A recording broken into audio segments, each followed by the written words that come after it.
மகா சிவராத்திரி மாசி மாத தேய்பிறை சதுர்த்தசி இரவில் சிவபெருமான் ஜோதிலிங்கமாக தோன்றிய தீயதை அழித்து நன்மையை நிலைநாட்டிய புண்ணிய தினமாகும்.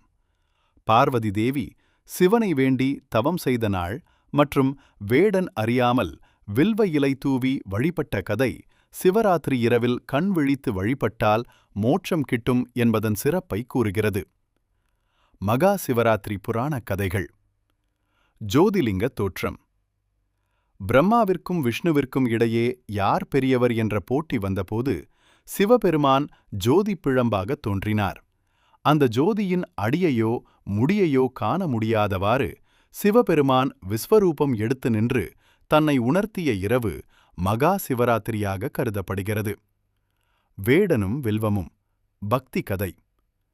உணவின்றி பசியோடு இருந்த ஒரு வேடன் தன் உயிரை காக்க மரத்தில் ஏறினான். வில்வ மரத்தின் கீழ் இருந்த சிவலிங்கத்தின் மீது அறியாமல் இலைகளை பறித்து போட்டான். மேலும் அந்த நாள் முழுவதும் உணவின்றி உண்ணா நோன்பு, கண் விழித்து ஜாம பூஜை இருந்ததால் சிவனின் அருளை பெற்று முக்தி அடைந்தான். பார்வதி தேவியின் தவம்.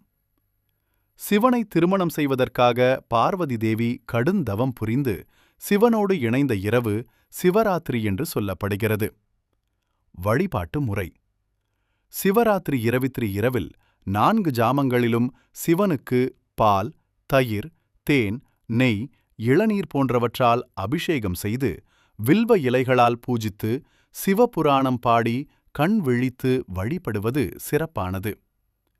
சிவராத்திரியின் நோக்கம். மனதை ஒருநிலைப்படுத்துதல், அறியாமை எனும் இருளை அகற்றுதல், சிவனின் அருளை பெற்று பாவங்கள் நீங்கி முக்தி அடைதல்.